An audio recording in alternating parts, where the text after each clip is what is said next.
दोस्तों नमस्कार, मैं उमेश गौतम समग्र प्रदेश समाचार से। आज तक तो आपने सुना होगा कि जमीन, मकान, खेत खलिहान पर कब्जा होता है, घरों पे कब्जा होता है और अतिक्रमण किया जाता है। बाजारों में लोग अपनी दुकानें रखकर अतिक्रमण करते हैं।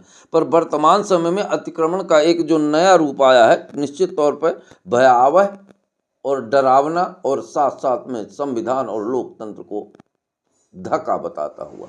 आजकल अतिक्रमण आरक्षण पर अतिक्रमण हो गया है। आरक्षण पर भी अतिक्रमण की प्रक्रिया पूरी तरह से हावी हो गई है। अब आप कहेंगे कि आरक्षण पर अतिक्रमण कैसे हो सकता है, तो निश्चित तौर पर हम आपको समझाने और विश्लेषण करके बताने का प्रयास करेंगे कि वर्तमान समय में आरक्षण पर ही सबसे ज्यादा अतिक्रमण है और अन्य चीजों का अतिक्रमण तो प्रशासन की निगाहों में है। पर सवाल इस बात का है कि जिस आरक्षण पर अतिक्रमण है और जिनके ऊपर अतिक्रमण है, वो खुद समझ में नहीं आ रहे कि हमको गुलाम बना के हमारे ऊपर अतिक्रमण किया जा रहा है।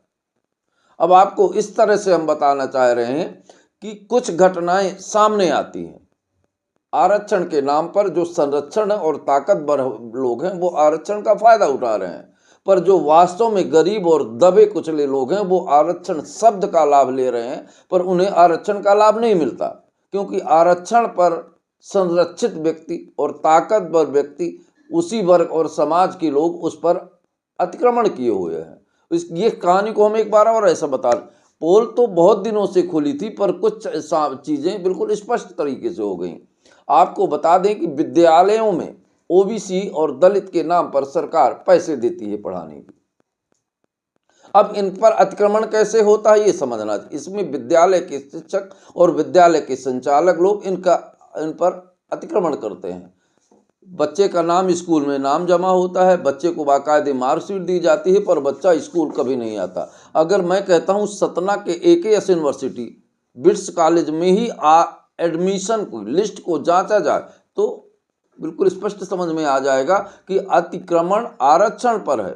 जो बच्चों का नाम दर्ज है, जिनके नाम पर सरकार से पैसा का दोहन किया जा रहा है, वो बच्चे दिल्ली में मजदूरी कर रहे हैं, ऐसा लोगों का कहना है। और इसका एक प्रमाण भी अभी आया है। टीकमगढ़ में एक पंचायत में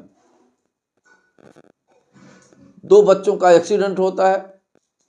उनमें एक बच्चा जो खत्म होता है, जब पता किया जाता है कि उसके माँ बाप से संपर्क किया जाए वो कहाँ, तो पता चला कि वो दिल्ली में है 2 वर्षों से।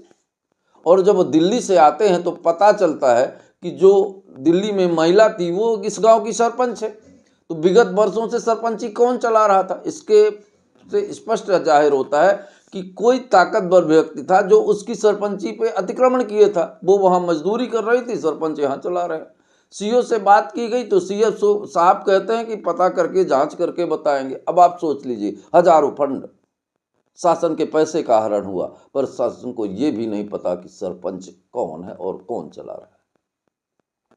मैं एक जगह की सतना के ही बहुत सारी पंचायतों का नाम ले लीजिए जहां महिला सरपंच थी और पुरुष सरपंच पूरी पंचायतों में उनके दस्तखत करते रहे। इस बात की कई बार शिकायत भी हुई, पर यह सारा सांसद और विधायक के संरक्षण में चलता है, क्योंकि सांसद निधि और विधायक निधि का ही ज्यादा पैसा ग्रामों में जाता है। ये पैसा काम हो या ना हो, कमीशन जरूर सुनिश्चित तरीके से पहुंचाया जाता है। अगर सांसद निधि के पैसों का काम की जांच की जाए तो दूध का दूध और पानी का पानी हो जाएगा, पर यह होगा कैसे, क्योंकि जांच करेंगी एजेंसियां और एजेंसियां सत्ता के अधीन होती हैं। तो यह कहना बिल्कुल सत्य और सटीक लगता है कि अतिक्रमण आरक्षण पर है, और जो वास्तव में आरक्षण और संरक्षण की जरूरत है वो अपने समाज के लोगों को संरक्षित व्यक्तियों द्वारा उन पर अतिक्रमण किया हुआ है। अब सरकार को इस पर पहल करते हुए सारी ईडी सीडी की जांच इन पे करवाए कम से कम, ताकि गरीबों के आरक्षण पर संरक्षित लोग कब्जा न कर सकें और उन्हें आरक्षण का लाभ मिल सके और लोकतंत्र में संविधान के निर्माण का और संविधान का फायदा मिल सके। दोस्तों नमस्कार।